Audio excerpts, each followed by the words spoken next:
संविधान सभा कशा प्रकारे गठीत करण्यात आली? कॅबिनेट मिशननं काय प्लॅन दिलेला आहे? संविधान सभा किंवा घटना समिती याचं गठन कशा प्रकारे झालेलं आहे? याचं गठन कशा प्रकारे झालेलं आहे? कॅबिनेट मिशनने नेमका काय प्लॅन दिला तो आता प्लॅन आपल्याला काय करायचा आहे त्या ठिकाणी डिस्कस करायचा आहे. पहा, एकूण सदस्य जे होते त्याच्यामध्ये, आता ही घटना समिती जी होती तुमची येत्या लक्षामध्ये, त्याच्यामध्ये एकूण सदस्य असणार होते 389. एकूण सदस्य किती असणार होते त्या ठिकाणी? 389 एकूण सदस्य असणार होते. आता हे सदस्य डिवाइड करण्यात आलेले होते. त्यावेळेस भारत हा 2 भागामध्ये डिवाइड झालेला होता. एक म्हणजे ब्रिटिश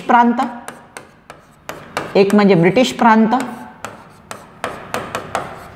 आणि त्या कालखंडामध्ये काय होते? काही संस्थानिक.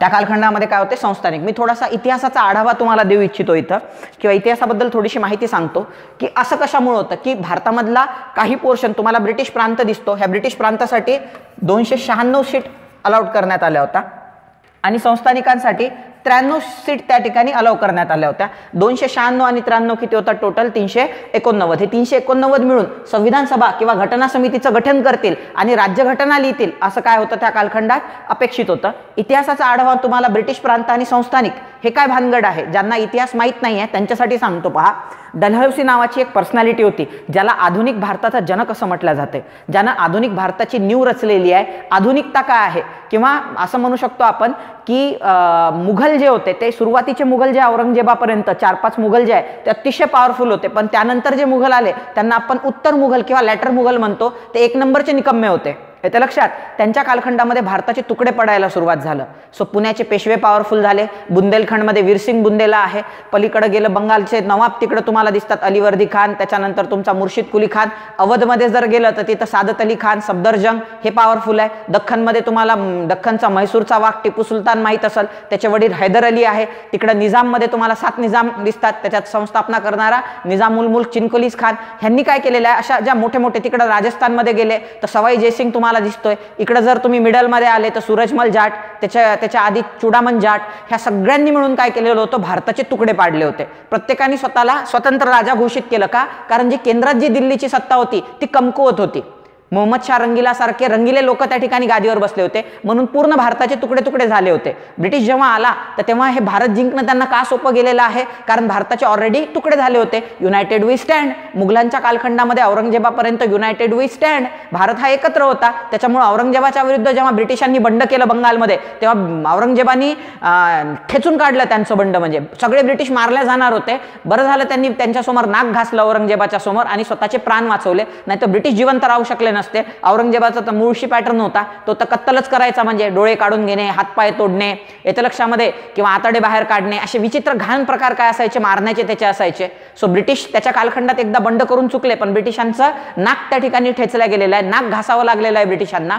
सो याच्यावरून दिसून येते की जोपर्यंत औरंगजेब होता तोपर्यंत भारत एकत्र होता, पण औरंगजेबाचा मृत्यू झाल्यानंतर त्याच्यानंतर जे गादीवर येणार आहे ते 1 नंबरचे निकम्मे लोक होते, त्यांना काही भारत सांभाळता आला नाही, भारताचे तुकडे झाले. याचा फायदा कोणी उचलला? ब्रिटिशांनी, आणि भारत जिंकायला सुरुवात केली.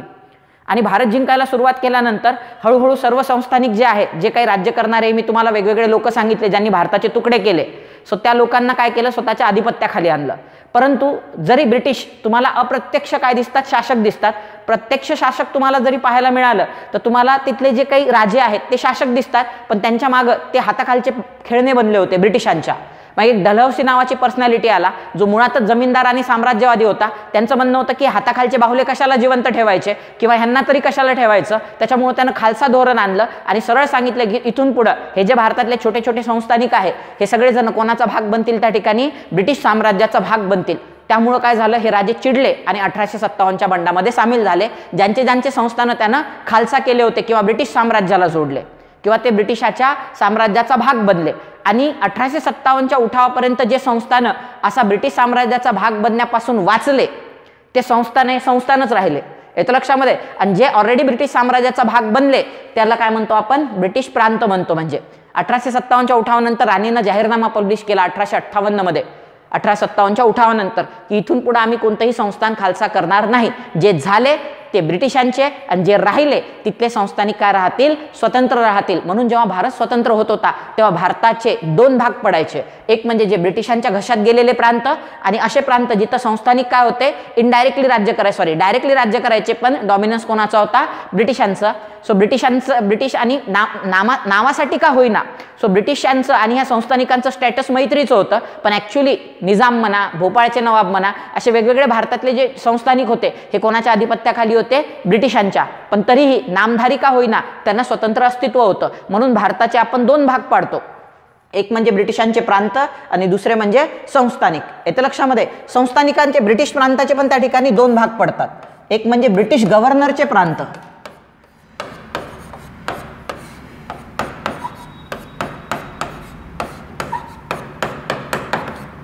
आणि दुसरं म्हणजे ब्रिटिश हाय कमिशनर प्रांत. उच्च आयुक्त ज्याला म्हणतो.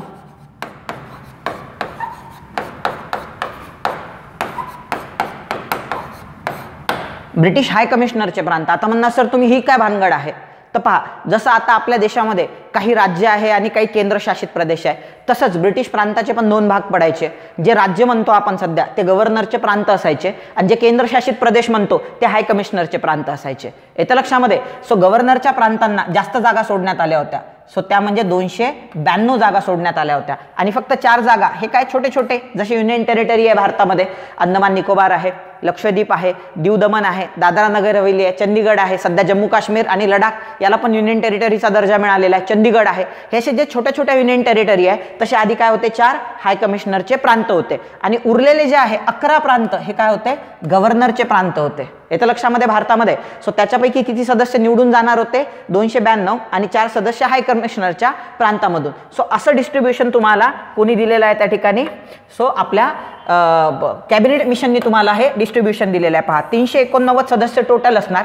हे काय आहे, संविधान सभेची टोटल संख्या आहे किती, 389. त्या 389 पैकी 296 सदस्य हे काय असणार, ब्रिटिश प्रांतातले असणार. कुठले असणार, ब्रिटिश प्रांतातले. आणि संस्थानिक काय करणार त्या ठिकाणी, 93 लोक पाठवणार. ब्रिटिश प्रांताचे दोन भाग केले आपण, ब्रिटिश गव्हर्नरचा प्रांत ज्याला आपण 292 जागा अलॉट केलेल्या आहे आणि ब्रिटिश हाय कमिशनरचा प्रांत. आपण काय म्हटलं होतं, जसे आपल्या इथं वेगवेगळे राज्य आहेत तसे त्यावेळेस गव्हर्नरचे प्रांत असायचे आणि जसे आता युनियन टेरिटरीज आहे, केंद्रशासित प्रदेश आहे, तसेच काय होते, ब्रिटिश हाय कमिशनरचे त्यावेळेस प्रांत होते. ते 4 प्रांत होते, 4 प्रांतातून 4 लोक काय होणार होते, त्या ठिकाणी जाणार होते. येते लक्षामध्ये. आता याच्यामध्ये लक्षात घेण्यासारखी एक गोष्ट आहे, हे 296 सदस्य आहे यासाठी निवडणुका होणार होत्या. यासाठी काय होणार होत्या, निवडणुका होत्या. हे 296 जे सदस्य आहे किंवा 292 + 4 टोटल किती झाले, 296. ह्या लोकांसाठी काय होणार होत्या, निवडणुका होणार होत्या. हे 389 मिळून काय लिहिणार आहे, घटना समिती किंवा घटना सभेचे भाग बनणार आहे आणि घटना समितीचे भाग बनल्यानंतर किंवा संविधान सभेचे भाग बनल्यानंतर देशाची राज्यघटना रचणार आहे. म्हणून यांना एक वेगळं महत्त्व होतं. येतं लक्षात. त्यापैकी 296 सदस्यांसाठी काय होणार होती, निवडणुका होणार होत्या आणि उरलेले जे 93 सदस्य आहे यातले जे संस्थानिक आहे किंवा संस्थान आहे किंवा यातले जे राजे आहे, येतं लक्षात, या संस्थानाचे जे काही राजे असणार आहे ते राजे लोक यांचं काय करणार होते, त्या ठिकाणी नॉमिनेशन करणार होते, म्हणजे नामनिर्देशन. यांचं काय करणार होते, नामनिर्देशन, इंग्लिशमध्ये नॉमिनेशन. म्हणजे काय म्हणू शकतो आपण, हे जे 296 सदस्य होते हे इलेक्टेड सदस्य होते. हे काय होते, इलेक्टेड सदस्य. आणि संस्थानिक काय होते, सिलेक्टेड सदस्य. हे काय होते, सिलेक्टेड, ज्यालाच काय म्हणतो आपण, नामनिर्देशन म्हणतो. नॉमिनेटेड सदस्य होते किंवा हे सिलेक्टेड असणार. सिलेक्शन कोण करणार, राजे किंवा संस्थानिक.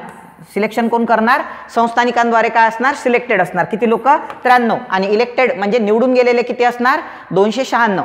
आता सिलेक्शन आणि इलेक्शनमध्ये काय फरक आहे, एकदम बेसिक पासून पाहू, म्हणजे तुम्हाला शून्य माहिती आहे, काहीच माहीत नाही आहे, या दृष्टीने आपण शिकण्याचा प्रयत्न करू. येतं लक्षामध्ये की हे 296 सदस्य काय भानगड आहे आणि हे 93 सदस्य काय भानगड आहे. समजा मी असं वर्गात म्हटलो की बाबा एक मॉनिटर नेमायचं आहे मला, वर्गाला तो काय करेल, हँडल करेल.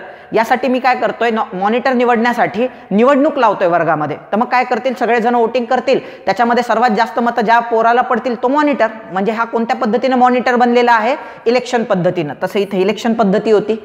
येतं लक्षामध्ये. आणि सिलेक्शन म्हणजे काय, मी एखादा हुशार पोरगा पाहिल आणि सांगाल आजपासून हा तुमचा मॉनिटर आहे, म्हणजे मी त्याला काय केलेलं आहे, सिलेक्ट केलेला आहे. तसंच राजे काय करणार होते, 93 लोक हे नामनिर्देशित करणार होते किंवा सिलेक्ट करणार होते किंवा नॉमिनेट करणार होते, जसं एखाद्या हुशार पोराला मी नॉमिनेट करतोय.